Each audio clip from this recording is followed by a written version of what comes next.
Due to copyright laws and difficulties sharing the podcast across different platforms, the music unfortunately had to be removed from the original recordings. I hope this doesn't spoil your enjoyment or interrupts the flow too much. You are an Iron Man!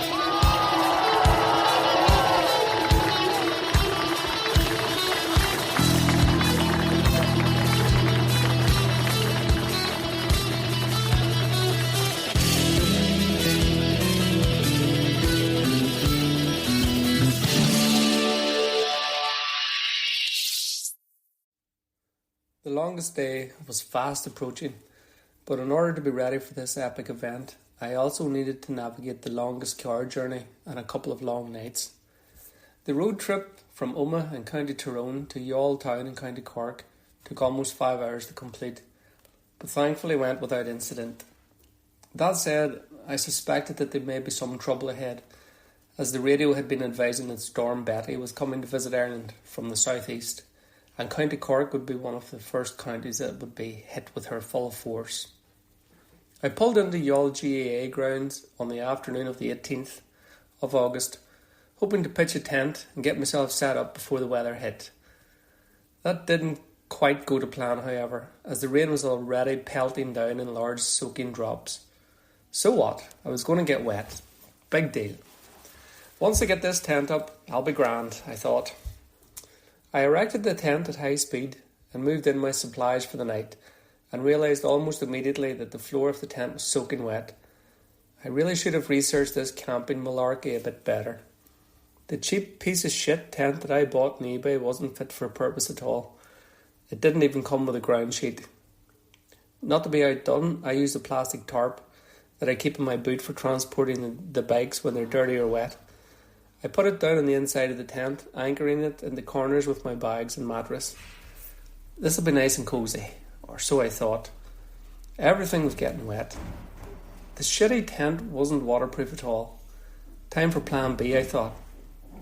Bollocks, I don't have a plan B.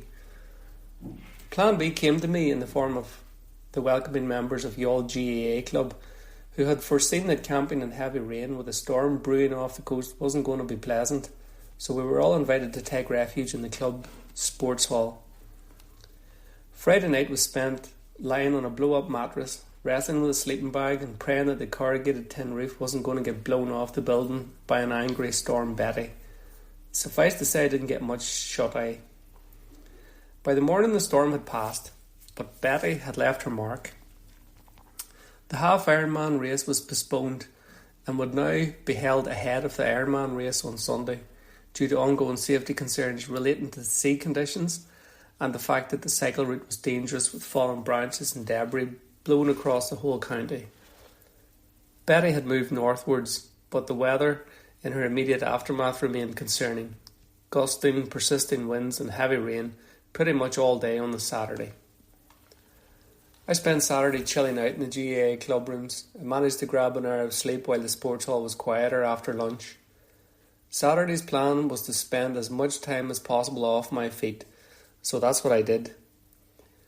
I had accepted that a day of lying about doing nothing was in my best interests, and did nothing other than eat and make sure I was keeping myself well hydrated. Saturday night, in hindsight, a ridiculous scenario for anyone preparing to take on an Ironman. Quite a few of us had decided to stay in the warmth of the sports hall for the Saturday night rather than out on the pitch in a tent.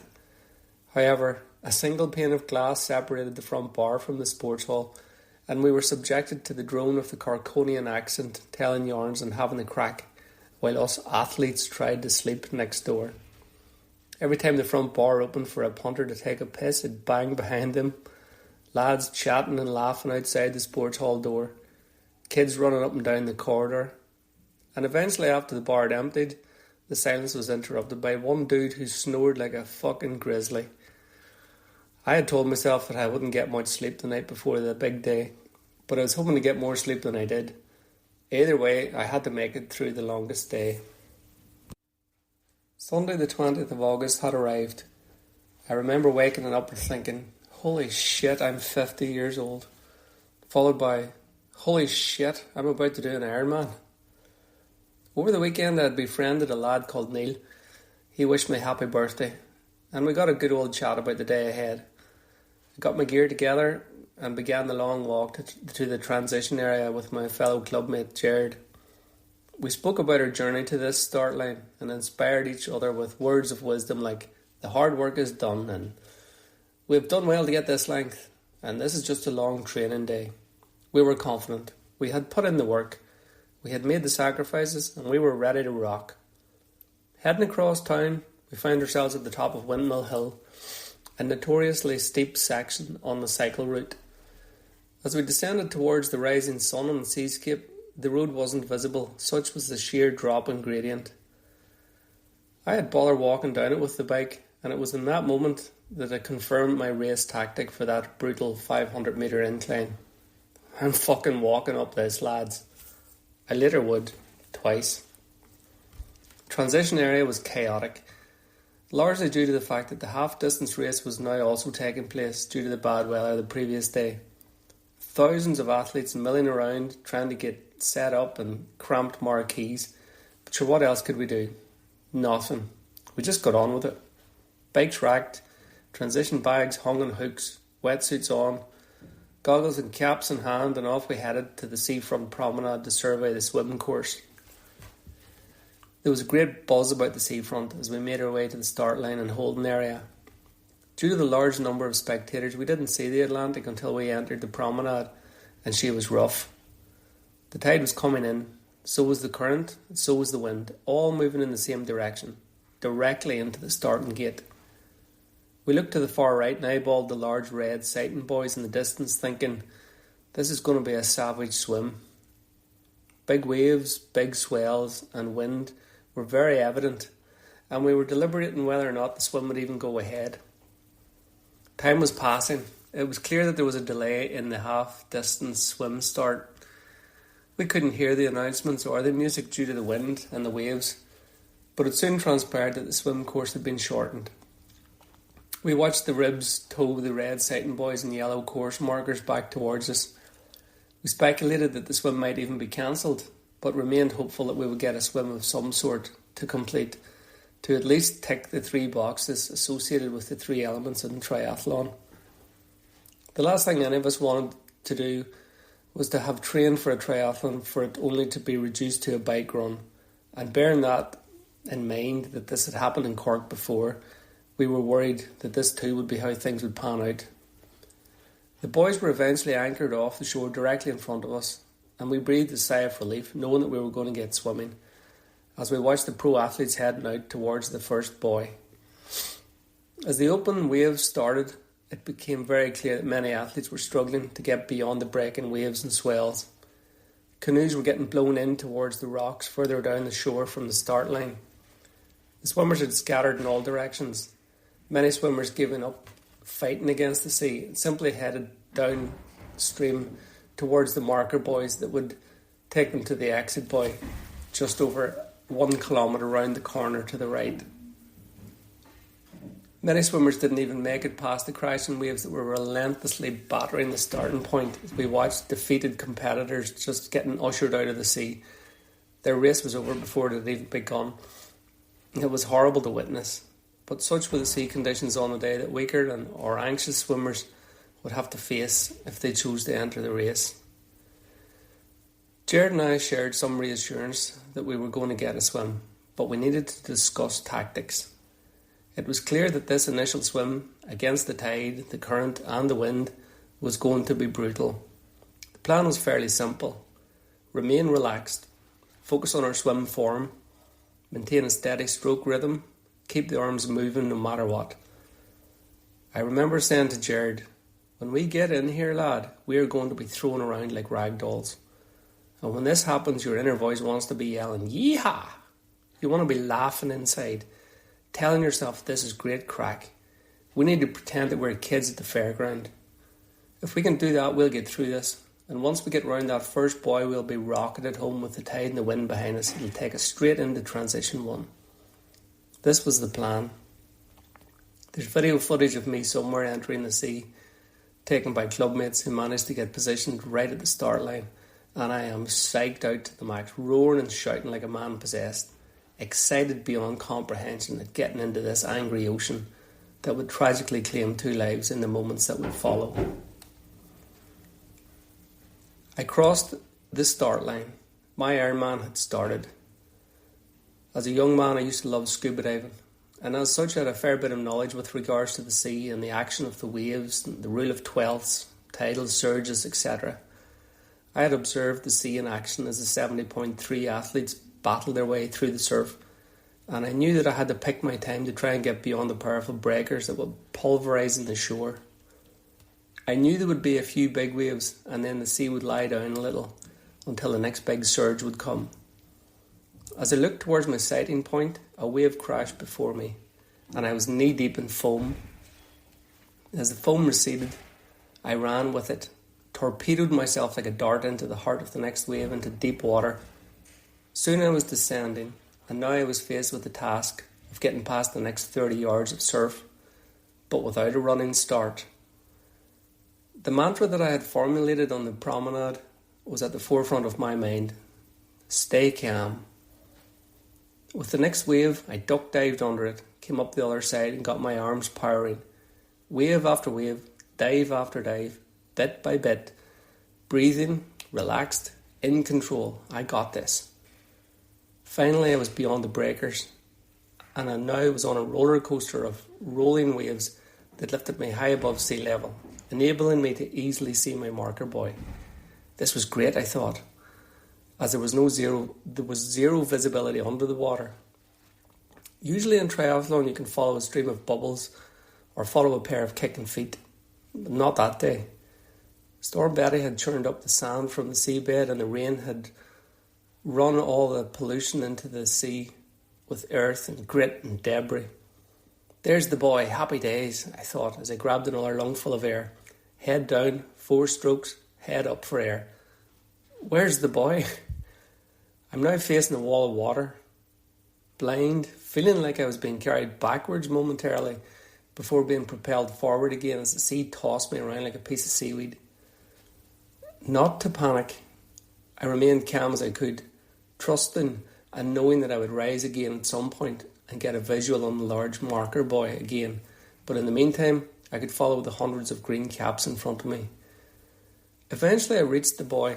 The weirdest thing was unfolding. Swimmers were treading water, looking at the buoy, trying to figure out how to pass it.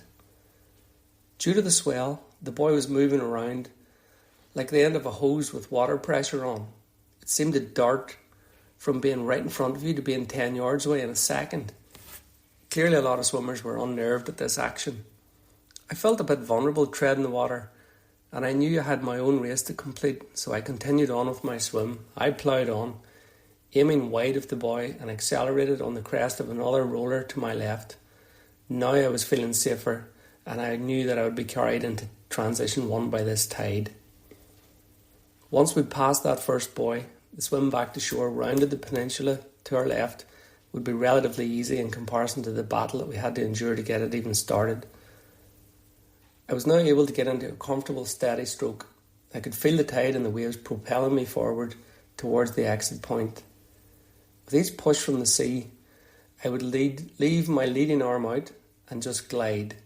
Buoyant and working with the sea to bring me back to dry land, I reached the beach safely. A review of my Garmin stats would report that the first 500 yards of the swim took me 10 minutes 33. The second 500 yards took me 6 minutes 35, testament to the power of the incoming Atlantic tide. I stood up, tangled in seaweed, got hit by a wave that unsteadied me, felt a bit of a cramp shooting through my right hamstring. This can't be happening. Breathe, it's just cramp, it'll pass. My mind reassuring my racing heart and advising any negativity in my brain that everything was going to be okay. Glancing towards the exit ramp to get my bearings, I then saw an athlete receiving treatment from paramedics. I knew this man was in trouble. His wetsuit sliced open. He was getting deep chest compressions. My heart sank. My cramp vanished. I diverted my eyes and made my way up the ramp looking to my right to avoid exposing myself to further trauma. I struggled to see people hurt or in pain or suffering, So I looked away. I knew that athlete was in trouble, but I also knew that he was in the hands of highly trained paramedics, and I had to console myself to that fact as I tried to regroup and made my way into the transition tent. Transition was a disaster. The marquee was cramped, athletes were all on top of each other. It was like being back at the front of an Iron Maiden gig. I didn't let this frustrate me, but kind of just went with it, got changed into the cycling gear and got out on the road. Time for the cycle. Passing over the mountain line to the sights and sounds of the enthusiastic spectators clapping and cheering, my heart lifted. I found my cleats clicking into the pedals, and I remember thinking, here we go, as I headed out on what would be my longest ever stint on a bike. To be honest, the cycle was largely uneventful. It was a long ride with a lot of climbing, 1,800 metres, a lot of long, draggy hill climbs, a few fast downhill sections, plenty of support on the route. It seemed like there were people at every junction along the route, and each village and town had loads of supporters cheering us on as we filed through their closed streets. I managed to eat fairly well on the bike, nibbling on chocolate chip and peanut butter Cliff bars and sipping through 4 750ml bottles of water, each containing 2 scoops of High Five energy powder. I was so glad to be coming back into Youghal town at the end of my first 90k loop, and there was such a buzz about the place. The town is adorned with Iron Man flags, bunting and homemade signage. Good luck, Dad, and never trust a fart were my favourite signs. As I navigated the streets, I found myself approaching Windmill Hill and immediately thought, oh shit, here we go. You descend down a short hill and there's a 90-degree turn to the right that marks the beginning of your climb up Windmill Hill. Both sides of the roads are closed off to the crowd with steel barriers for the first 200 metres, at which point the crowd create a human funnel as the climb flattens out at the top. I have to say that people, and there were thousands of them at Windmill Hill, were so supportive to every single athlete as they tackled that brutal incline.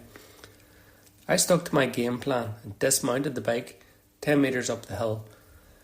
I couldn't afford to fall, and I knew I didn't have the power of my legs to beat that gradient. Spectators didn't judge me. They encouraged me the whole way to the top. Unreal. One guy said, "That McGill lad from your club's just ahead of you, go catch him." I did some laughing and pretended to run for a few feet just for the crack. Great crack it was. The hill petered out and I threw my leg over the crossbar, and out of nowhere a man steadied my bike, ran with me, pushing me up the hill for a few hours to get me going. Phenomenal support. I remember thinking to myself, the Irish definitely make the best supporters in the world. Soon you're back out in the road and you're on your own. Momentarily, I thought, Christ, I've all that to do again. But very quickly I had a wee word with myself. You're actually doing an Ironman, Mick. Breathe it in. Enjoy this ride as if this was your first time out. So that's what I did. I stopped at a feeding station on the second lap, accessed my special needs bag, nailed a can of espresso boost. At this stage I was feeling a bit sick from the sweet bars and gels, so there was no more food consumed for the rest of the event. I continued to hydrate with water only for the remainder of the bike leg. Approaching Windmill Hill for the second time, I knew I was almost finished the cycle, and I was glad to get off the bike. 7.5 hours in that saddle. Average speed 15 mile an hour, top speed 38 mile an hour. Windmill Hill was undoubtedly the highlight of the cycle, even though I walked up it on both laps. The gradient on the hill is absolutely brutal, peaking at 20% in incline, and to be honest, I don't know if I could even cycle up it fresh, never mind at the end of a 90-kilometre hilly loop. The music and the crowd roaring at you and calling out your name was just magical. It really uplifted me the first time round, and I fed off the crowd the second time round to carry me into transition 2. Bike racked, helmet off, hawk is on, and off I went to tackle the marathon. As I crossed the timing mat to exit transition 2, I felt a tightness in my left hamstring. Deja vu. Have been here before. Sheephaven half. In Sheephaven I was sore. My back was killing me and my right hamstring was tight when I headed out on my run. But eventually all loosened up about 8 miles on the run that day. Trying not to fret too much about it, I jogged to the first water station and took a few sips of Coke. The fizz was lovely. Plodded on. The crowd that lined the street were phenomenal. Such support and energy. Go on, Michael. They read my name from my race number. Go on, Oma. From the people that recognised the Oma tri-suit that I was wearing, adorned with my I am 50 birthday badge to mark the occasion. Going slower than I had planned, but jogging from one water station to the next, I knew I was on course to complete the distance ahead. At mile 5 I stopped jogging. My hamstring had tightened even further. The elevation and effort expended on the bike had taken its toll, and I was now in pain. I tried to jog a bit and then walk a bit, hoping some respite would allow the muscle to loosen up. I stretched at the next water station and head off jogging, but only managed 1 kilometre before I was walking again. The right glute was now tightening, and I was in bother. I was also experiencing increased pain. What could I do? Nothing much. I remember thinking, I've trained all year for this event, and I will finish this event, even if it means walking the next 20 miles. I'm not going home empty-handed. I promised my boys I'd be coming up the road with an Ironman medal, and that's what I'm going to do, come hell or high water. And I had already done the high water bit. I had 4 laps of the run course to do, so I thought about my 4 boys. I dedicated a lap to each of them as I tried to jog when I could and walk when I couldn't. I remember trying to swipe a fly off my knee. Couldn't even reach it, such was the muscle tightness. Coming through the town centre on each lap really helped. I fed off the buzz from the crowd. I stopped at an archway in town where both sides of the road were lined with half-drunk supporters, full of song and cheer, and orchestrated them into a rendition of Happy Birthday for me.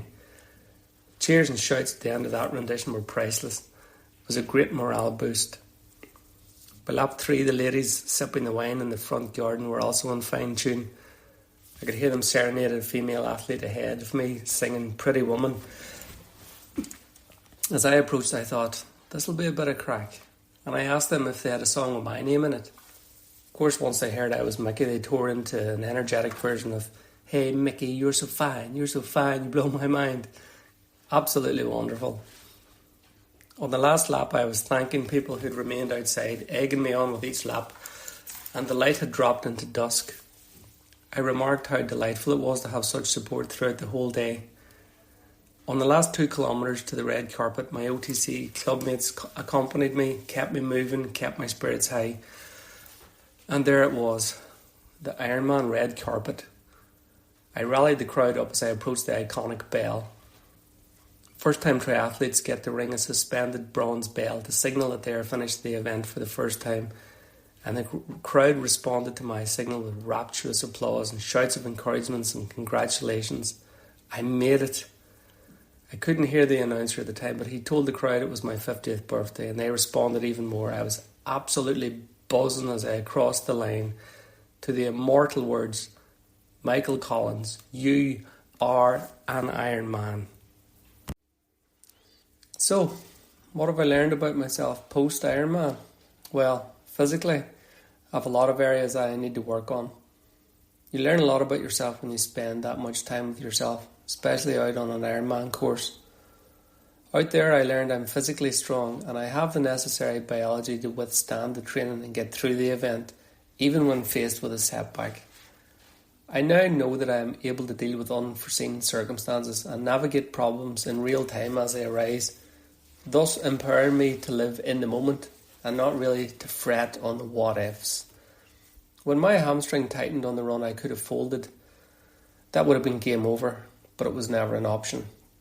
That moment, whilst I didn't want it to happen at the time, taught me that I have emotional resilience and strength, that I have installed self-belief, and that I am in control and capable of overcoming life's curveballs.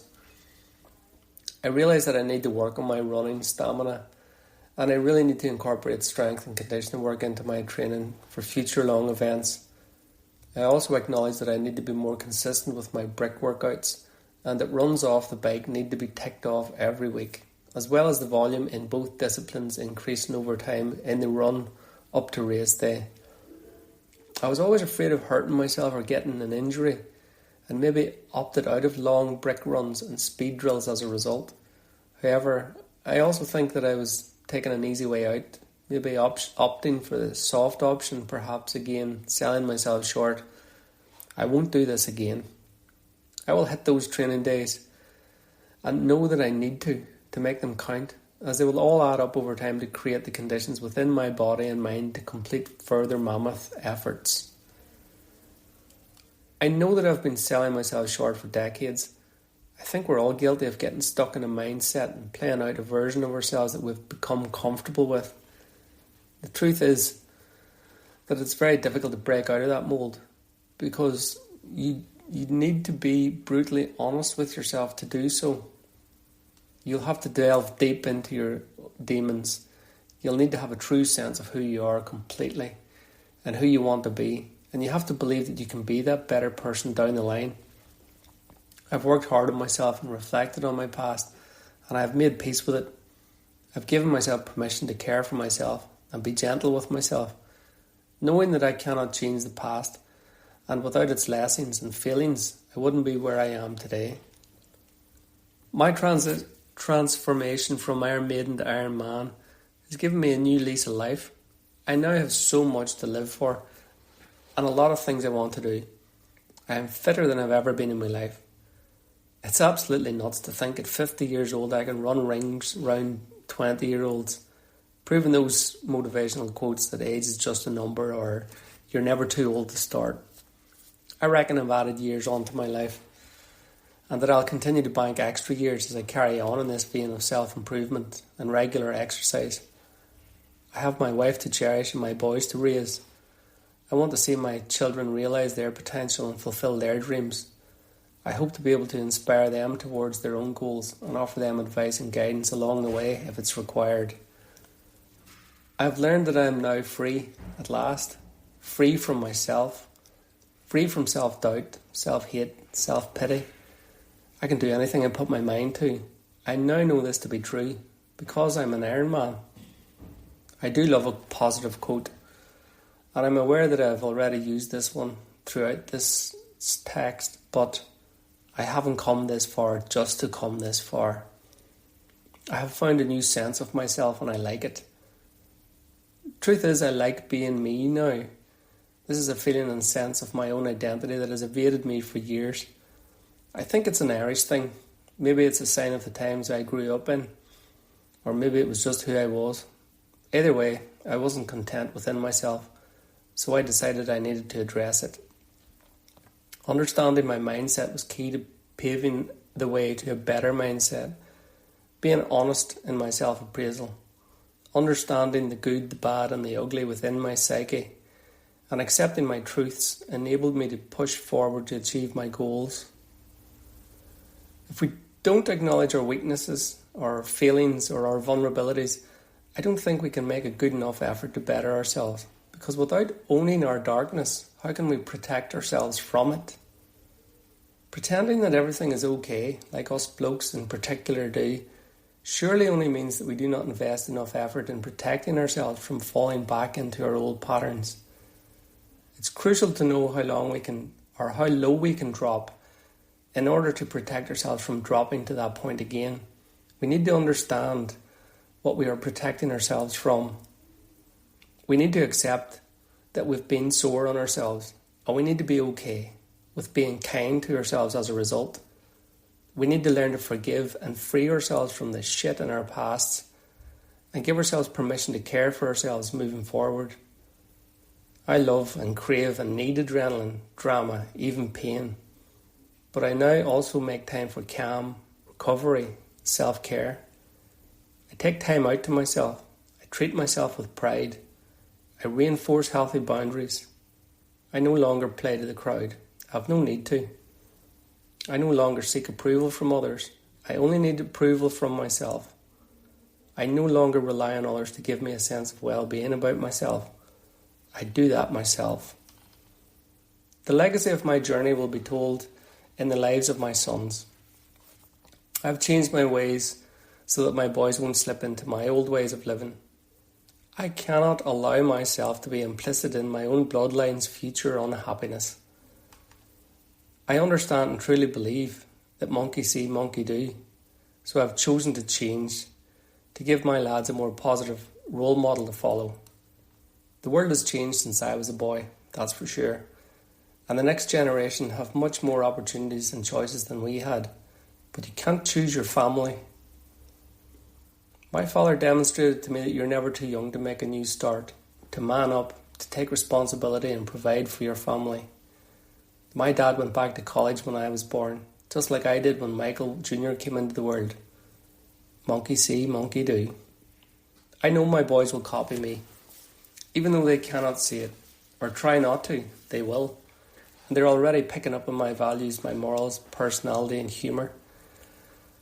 My wish is also that they pick up on my self-belief, determination, and truly believe, as I do now, that you can achieve anything that you put your mind to. When you work on yourself and understand that you're in control of your own destiny, and you take responsibility for creating the circumstances that determine your future, you can write yourself a happy ending. I did. I am an Iron Man. You can be one too.